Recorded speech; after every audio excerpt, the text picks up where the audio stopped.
In Augusta, we now know the name of the couple found dead in Aiken County. Find out how investigators say it all happened. That is ahead. I've been fighting fire for 26 years, and this is probably going to be one of the nicest stations I've been in. Plus, a new home for firefighters in New Holland, South Carolina. How the new location will help responders reach emergencies quicker. And a South Carolina officer killed in the line of duty. We break down how it all happened and what happened to the accused shooter. Good Morning Augusta starts right now. Live from Television Park, this is WJBF News Channel 6. Good Morning Augusta. Well, good morning to you and welcome to Good Morning Augusta. I'm Kimberly Scott. And I'm Chief Meteorologist George Myers. Turned out to be a kind of a cloudy, damp day coming to work this morning. Yeah. Got a kind of a pollen stew on the hood of my car. The shower is just enough to mix it up. Take a look outside. Chevy Lube Sky View Network at Augusta's Bush Field. Cloudy conditions, a few drips and drizzles here and there, but really no significant rainfall across the area. As you take a look at our radar right now, we stand at 59 degrees at Bush Field and the winds are calm. As far as the radar, some light sprinkles stretching across the metro area.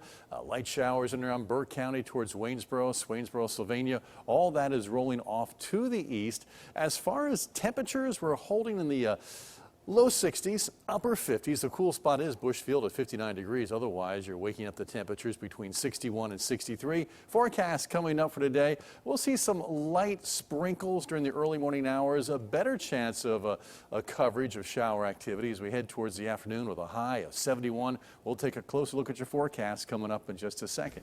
Kim? All right. Thank you so much, George. And fancy seeing you here this morning. All right. New this morning on Good Morning Augusta, a man is dead after a crash in Edgefield County, South Carolina. The coroner confirms that Harmon Young died at an Augusta hospital yesterday. Investigators say the 38-year-old was driving a stolen Mustang near Trenton on Thursday when he veered off and hit a tree. Young was placed on life support before his death. Now a toxicology report is pending. An officer and a suspect are dead after a shooting in Greenville, South Carolina. It happened around 12:30 yesterday afternoon.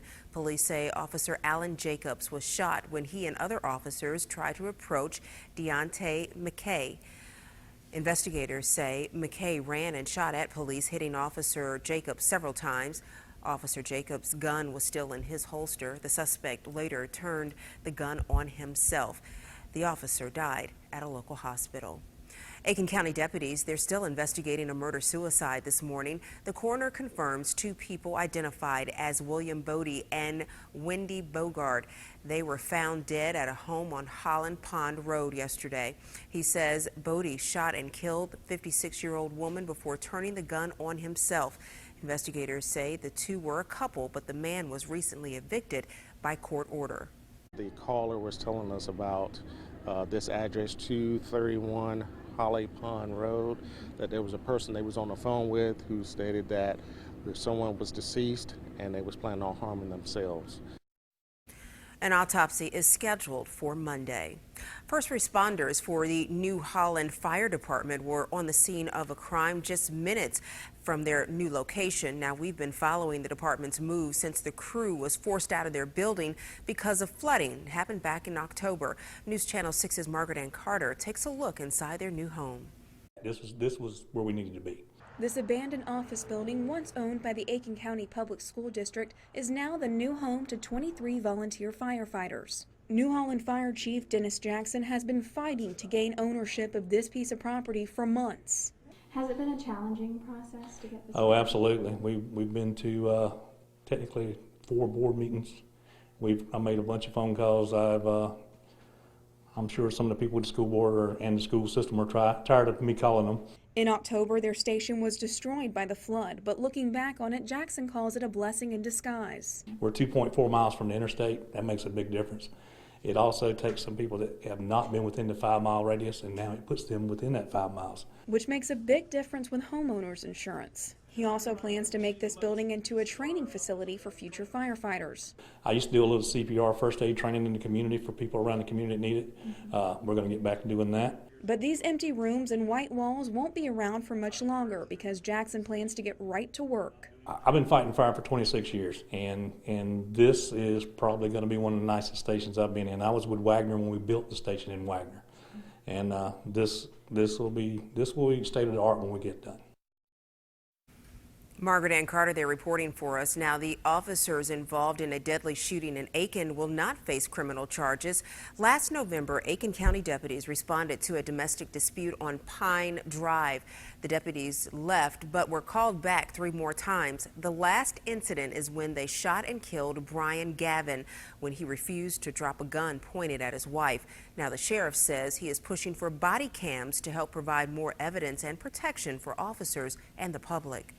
I want to see my husband. First aid training system. You just kicked my door in and shot my husband. Because you were screaming. Yes, he was attacking me. He hit me in the face. I understand. And he shot the gun off 3 times. I understand. We heard. And he was threatening himself. I understand. And threatening us. Found the officers innocent. All of this happened this week. 2 murders in Augusta this week are alarming to the sheriff's office. The sheriff says that in both cases, everyone involved brought handguns to the confrontation, and he says that is rare. When it comes to crimes of passion and domestic violence, there isn't much one can do to prevent a murder. But when you talk about random violent crimes like the ones that have happened this week, Sheriff Richard Roundtree says the problem is the culture and thinking it's okay to carry a handgun as a statement. We just had a robbery of a food delivery person a couple of days ago, and these were 2 teenagers who had a gun who just robbed a person who they know had less than $20 on them. Well, the sheriff says his deputies are seizing illegal guns each and every day, but it is difficult to find them all. Switching gears now to the ladies giving back to the CSRA, Women in Philanthropy handed out more than $130,000 to local nonprofits this week. Safe Homes of Augusta, the Salvation Army, and the Center for New Beginnings are just a few groups who received those awards. Women in Philanthropy, it supports nonprofits that provide services to women and children. The chairman of the grants committee says together their donations make a huge impact in the community. We've discovered that pooling our money together makes a big difference in what we can give, like we were able to give $133,000 today. That's tremendous. Individually, we couldn't do that. Friday marked the group's 8th annual spring meeting and grants awards luncheon. Now, you can support a new downtown Augusta venue. The historic Miller Theater is set to open in the fall of 2017 as the home of Fifth Symphony Orchestra Augusta. Now, some downtown restaurants are supporting the fundraising efforts by participating in Dinner for the Miller this Tuesday night, March the 22nd. The Bee's Knees, Farmhouse Burgers, Soul Augusta, Mellow Mushroom, and Hive Growler Bar are donating a portion of their dinner checks to the campaign. Fat Man's Cafe will do the same during lunch. Looking ahead at what's happening this weekend, if you live near Fort Gordon, you need to listen up. The Post has scheduled live fire training today from 7 this morning until 5 in the afternoon. So if you hear loud booms or bangs, don't be alarmed. It's all a part of the training. The United Way of the CSRA, they're hosting a charity basketball tournament today. It is the 4th year for the games. The game starts at 9 a.m. and all of them will last until 3 in the afternoon. It's at the Wilson Family Y on Wheeler Road. The cost is $5 to enter. Come out and support local charities and enjoy some friendly competition between WJBF News Channel 6, Beasley Broadcasting, the Richmond County Sheriff's Office, and so many more. The Hip Hop Bunny Drop kicks off at the Kroc Center today. Family and friends are invited to celebrate Easter with games, crafts, and an egg hunt. It is from 10 until 1 at the center on Broad Street. Plastic egg donations are encouraged.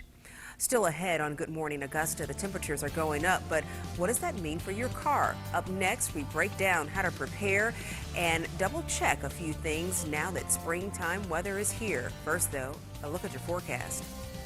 We'll have a few hit and miss sprinkles this morning, but the best chance of showers later on this afternoon. Hit and miss showers right through 8 p.m. It'll be warming to about 72 degrees. Then tomorrow, the big cool down, at least for a couple days. Have your complete forecast coming up in a few minutes.